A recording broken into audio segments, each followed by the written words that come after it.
Merci. Merci à la CMU de m'avoir invité à faire cet exposé sur un sujet qui n'est pas si simple et qu'on ne veut pas traiter de façon totalement scientifique et sur lequel je vais juste pouvoir vous donner des pistes de réflexion, à savoir quelle stratégie ventilatoire en urgence chez le sujet âgé. Mes liens d'intérêt principalement dans l'industrie de la ventilation mécanique. Alors, les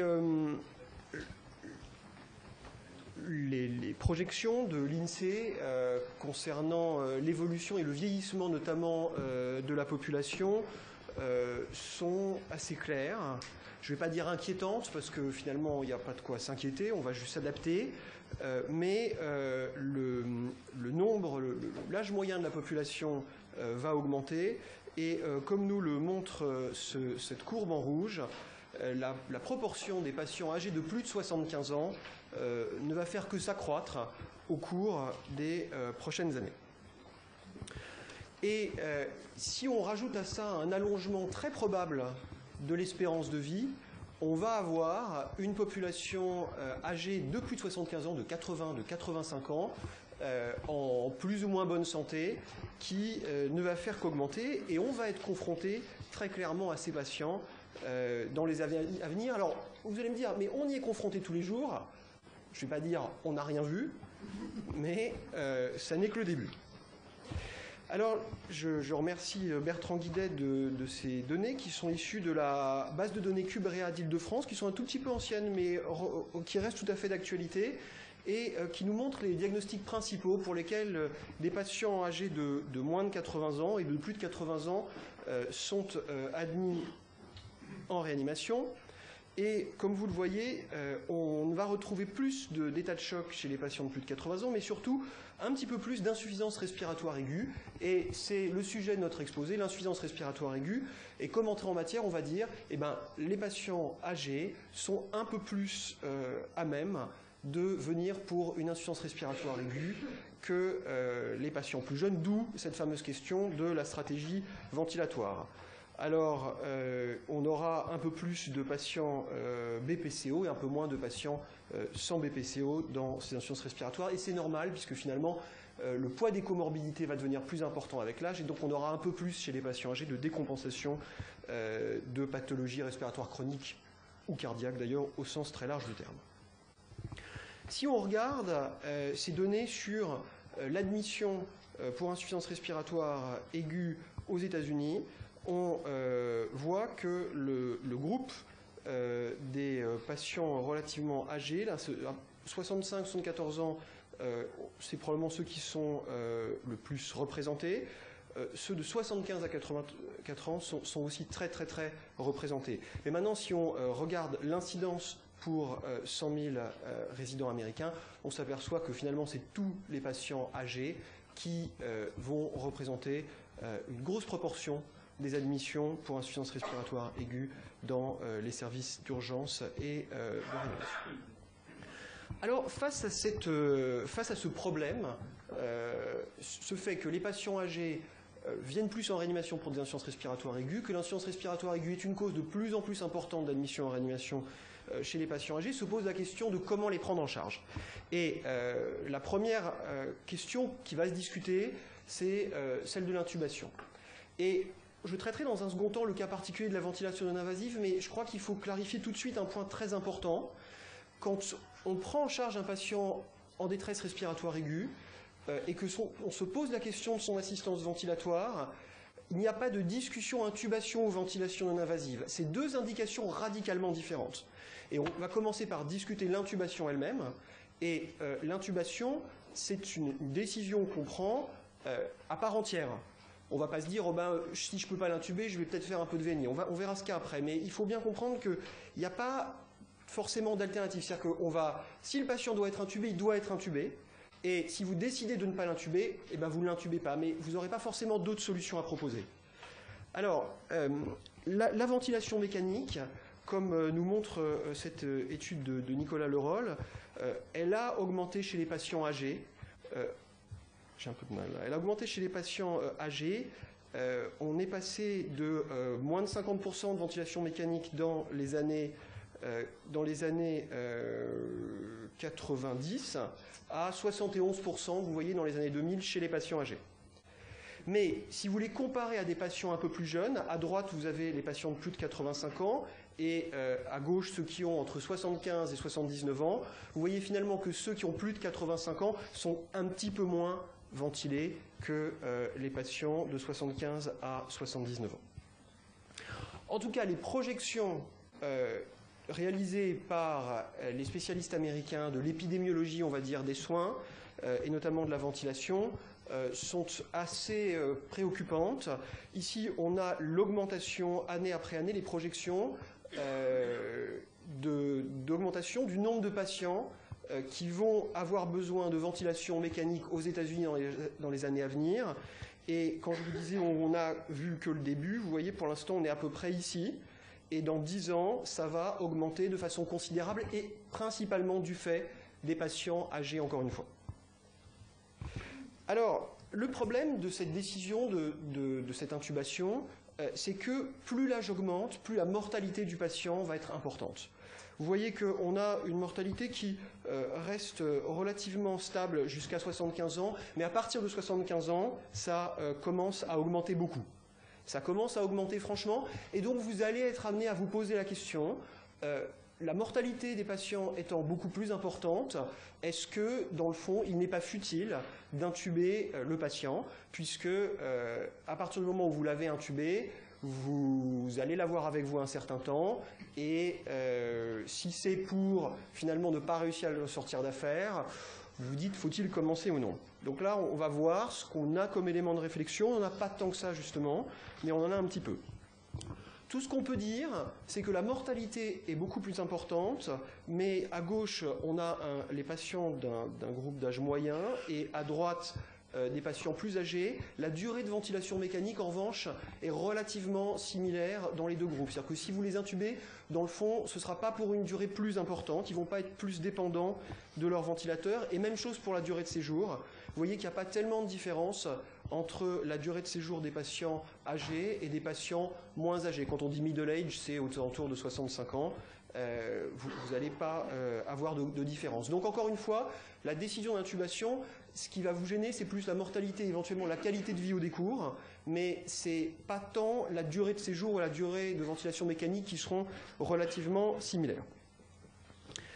Alors, pour essayer de répondre à cette fameuse question qui est est-ce que dois-je intuber ce patient eu égard à son pronostic, on a quelques données dans la littérature maintenant là-dessus, et vous avez ici des facteurs pronostiques qui sont des facteurs prédictifs, on va dire, de décès des patients âgés en réanimation. Et vous voyez que ce qui sort, c'est l'avoir une maladie fatale sous-jacente, l'altération du niveau de vigilance, ok, la ventilation mécanique très clairement, et c'est notre sujet, l'âge supérieur à 85 ans, et un état de choc. Et ce que les auteurs nous montrent très bien, c'est que plus de 2 facteurs, c'est une médiane de survie à 32 jours, et inférieur ou égal à 2 facteurs, c'est une médiane de survie à 460 jours, c'est beaucoup pour un patient âgé. Donc, l'idée, c'est, voilà, là, on a quelques éléments qui nous aident et qui nous disent, bon, on l'intube, bah, ça fait déjà un facteur, il a plus de 85 ans, ça fait 2 facteurs, alors voilà, il en reste un, s'il a une maladie fatale sous-jacente, s'il a un état de choc, ben voilà, peut-être c'est pas une bonne idée. Et c'est évidemment pas sur une échelle comme ça, sur un score comme ça entièrement qu'on va prendre une décision, ça va nous donner des éléments qui vont alimenter notre réflexion. Le pronostic à la sortie, c'est une chose importante aussi. La question, donc c'est toujours la survie à plus long terme, là. On a ici, sur ces courbes de Kaplan-Meier, la survie jusqu'à 900 jours après la sortie de réanimation. Et vous voyez qu'il y a une autre façon d'approcher les choses, et qui est de regarder le le statut du malade, c'est-à-dire son niveau de handicap. Est-ce qu'il a un handicap important ou est-ce qu'il a pas de handicap important, et est-ce qu'il a une maladie fatale sous-jacente, un cancer rapidement évolutif, une maladie hématologique par exemple, qui va altérer son pronostic. Et vous voyez qu'on a une énorme différence entre la survie de patients qui ont peu de handicap et qui n'ont pas de maladie fatale sous-jacente, et en dessous des patients qui ont une altération importante du handicap ou qui ont une maladie fatale sous-jacente. Donc finalement, on a aussi la qualité de vie du patient qui va rentrer dans notre décision et qui va faire partie de nos éléments de réflexion. Alors, on peut décider de ne pas intuber ce patient. C'est une stratégie qu'on peut avoir. Et en fait, on va rentrer maintenant dans le cas d'une limitation thérapeutique, puisque si un patient avait comme indication d'être intubé pour une insuffisance respiratoire aiguë, eh bien maintenant, si on ne l'intube pas, c'est une forme de limitation de thérapeutique. Et vous voyez que le taux de limitation thérapeutique, lui, augmente avec l'âge. L'âge est un facteur indépendant de la probabilité de limitation thérapeutique, et ça touche particulièrement la ventilation mécanique. Vous voyez ici sur ces courbes la probabilité de prendre une décision de limitation thérapeutique en haut qui concerne la ventilation notamment, la dialyse aussi dans une moindre mesure, et vous voyez qu'avec l'âge on a une augmentation extrêmement importante de cette décision de limitation thérapeutique sur la ventilation mécanique. Ce n'est pas le cas par exemple sur la décision de chirurgie. Peut-être d'ailleurs que cette décision de chirurgie n'est pas forcément prise par des réanimateurs ou des urgentistes, mais plus par des chirurgiens qui n'ont pas forcément la même façon de voir la limitation. Alors, impossible de ne pas citer ce travail de l'équipe de Maïté Garouste, qui a approché les choses de façon totalement différente et qui consiste à demander un peu à des patients ce qu'ils en pensent. Finalement, qu'est-ce qu'ils pensent de cette limitation, qu'est-ce qu'ils pensent de cette acceptation d'un traitement. Et donc, Maïté Garouste avait montré à des patients âgés ce que c'était une ventilation invasive, une ventilation non invasive ou une épuration extra-rénale. Et ces données montrent que les patients âgés sont relativement mitigés, comme vous le voyez ici, sur l'opportunité de débuter chez eux, dans le futur, s'il s'aggravait, une ventilation mécanique invasive. Ils sont 50-50, quoi. Ils ne sont pas forcément... La moitié sont pour, on va dire, et l'autre moitié est contre. Et finalement, ils ne sont pas si d'accord pour nous laisser décider totalement à leur place. Alors, on a fini avec la stratégie ventilatoire invasive. Et maintenant, je voudrais développer dans cette deuxième partie la stratégie non invasive. La stratégie non invasive, je le répète et c'est important, n'est pas une alternative à la stratégie invasive. Si un patient a des critères d'intubation, il doit être intubé. Si il a des critères pour recevoir de la VNI, eh bien il reçoit de la VNI, et globalement les deux principales indications de la ventilation non invasive sont aujourd'hui la décompensation de BPCO, éventuellement la décompensation d'autres maladies respiratoires chroniques. Je pense principalement aux patients qui ont des syndromes obésité, hypoventilation, et un petit peu aussi aux patients neuromusculaires, et puis l'OAP cardiogénique, qui est l'autre grande indication de la ventilation non invasive, notamment chez le patient âgé. C'est globalement le cadre de la ventilation non invasive. Le reste, la VNI dans les pneumonies, on est aux limites du bénéfice démontré, et je dirais que dans une discussion autour du patient âgé, ça ne paraît pas forcément avoir une indication très claire. Si on débute une VNI, soit elle réussit, le patient s'améliore, on interrompt la VNI et on considère que c'est un succès, ou alors le patient ne s'améliore pas, il se dégrade et c'est un échec, et normalement cet échec conduit à l'intubation du patient, puisque s'il s'est dégradé, eh bien là, à ce moment-là, il va devoir être intubé.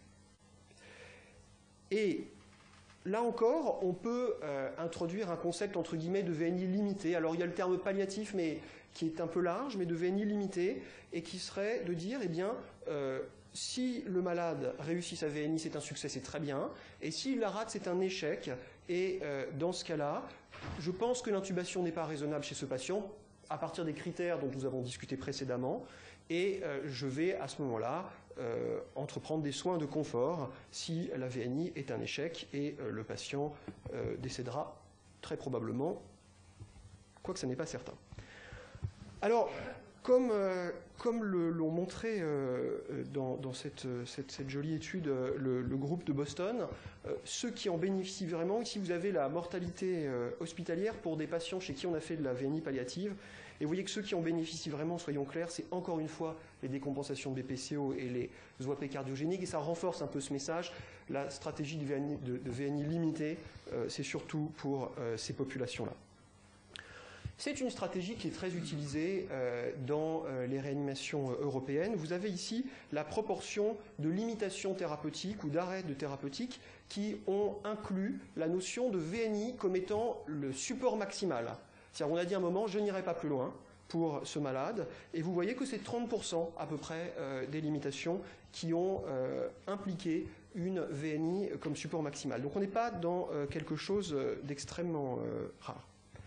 Globalement, ce choix de VNI entre guillemets limité, c'est à peu près 20% des VNI en France aujourd'hui qui sont débutés. Environ 20%, c'est des VNI avec une limite sur l'intubation.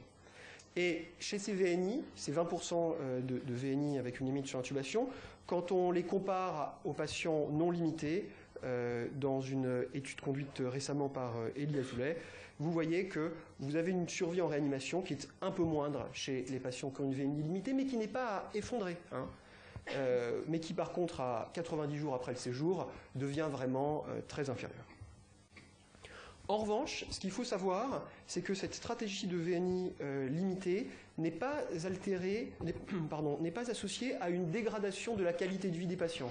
C'est-à-dire que quand vous comparez ici à gauche les patients qui ont une VNI sans limite et donc qui ont été éventuellement intubés et ceux qui à droite ont eu une VNI avec une limite sur l'intubation, vous voyez que le séjour en réanimation ne s'est pas accompagné d'une détérioration du SF36, qui est un questionnaire de qualité de vie, section on va dire plutôt mentale ou partie physique.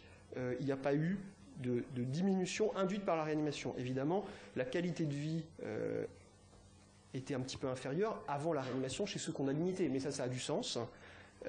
En revanche, la réanimation ne l'a pas altérée. Frédéric Shortgen s'était intéressé à ça dans un large travail conduit à l'hôpital Henri Mondor à Créteil, et elle avait montré, là encore, que les patients âgés faisaient l'objet de plus fréquemment de limitations thérapeutiques sur la VNI. On a ici les indications de VNI à gauche chez les patients de plus de 80 ans et à droite chez les patients de moins de 80 ans. Et vous voyez que dans 40% des cas chez les patients de plus de 80 ans, 40% des cas, je trouve que c'est énorme, on a une VNI qui est débutée avec la notion de non-intubation du patient derrière. Et quand on regarde les patients les patients âgés qui ont reçu de la VNI au sens large, vous voyez quand même qu'on a une mortalité chez les patients âgés qui ont de la VNI qui est relativement élevée, 28%, c'est beaucoup quand même. On a une mortalité hospitalière à 40%, et vous voyez que à 6 mois à peu près de la réanimation, on a 50% de mortalité. Donc quand on débute une VNI chez un patient âgé, que ce soit avec une limitation ou sans limitation, un patient de plus de 80 ans, on a derrière une mortalité qui sera relativement importante. Mais en revanche, peut-être parce que la cohorte n'était pas suffisamment importante, on n'a pas l'impression que chez les survivants, la qualité de vie ait été considérablement altérée par cette ventilation non invasive. C'est-à-dire que, encore une fois, on retrouve cette notion de... On n'a pas tellement altéré le patient dans son ensemble. Vous avez ici toute forme de score d'autonomie, et vous voyez que les scores d'autonomie cette autonomie tend à être altérée par le séjour. Elle tend à l'être, mais ça n'est pas significatif. Peut-être que s'il y avait plus de malades, ça commencerait à sortir. Mais en tout cas, dans l'état actuel des choses, ça n'est pas significatif. Tout ce qu'on peut dire, c'est que chez ces patients âgés, la survie des patients qui ont été limités est très inférieure à ceux qui n'étaient pas limités. Là encore, on revient à cette étude de Maïté Garoust. Et là, quand on demande aux personnes âgées, est-ce que vous accepteriez d'avoir de la VNI? Là, vous voyez que quand même, le oui l'emporte largement. Ils sont très favorables, enfin pour 2/3, on va dire favorables, à avoir de la ventilation non invasive. Et ils ne nous laissent toujours pas plus décider à leur place. Dernier point, rassurez-vous, ça ne se fait pas à coût croissant. C'est-à-dire que le coût d'une hospitalisation chez un patient âgé, au cas où par hasard vous dites « oh, quand même, je vais coûter cher en faisant ça », rassurez-vous, le coût de l'hospitalisation des patients âgés est inférieur à celui des patients plus jeunes pour de multiples raisons, mais dont évidemment la limitation thérapeutique. En conclusion, donc, la stratégie ventilatoire chez le sujet âgé, je dirais la ventilation invasive a un pronostic tout à fait acceptable. Tout dépend de quel patient on parle, tout dépend de l'autonomie du patient et de sa vraie autonomie. Et c'est là qu'il y a un énorme travail, en fait, avant de prendre la décision, de médecins traitants, de familles, d'aller les appeler, de prendre du temps, parce que finalement, on pensait qu'on avait une bonne autonomie, puis en fait, elle n'est pas si bonne, ou le contraire, on vous présente un patient potome qui en fait l'est. La maladie fatale à court terme, qu'il faut aller dépister, savoir où on en est vraiment, quels sont les projets, pas forcément des projets ésotériques, mais où en sont les vrais projets de soins. La VNI a un taux de succès satisfaisant, avec derrière une qualité de vie acceptable. La limitation thérapeutique, elle a sa place ici. Dans tous les cas, c'est une discussion qui se fait à plusieurs, urgentistes, réanimateurs, médecins traitants. On prend l'avis, les informations de la famille, on prend les informations auprès du patient et on doit toujours intégrer dans la discussion la souffrance que va induire la réanimation. Un patient de 85 ans intubé, c'est un patient qui va souffrir et si on doit en passer par là, il faut que ce soit à bon escient. Je vous remercie de votre attention.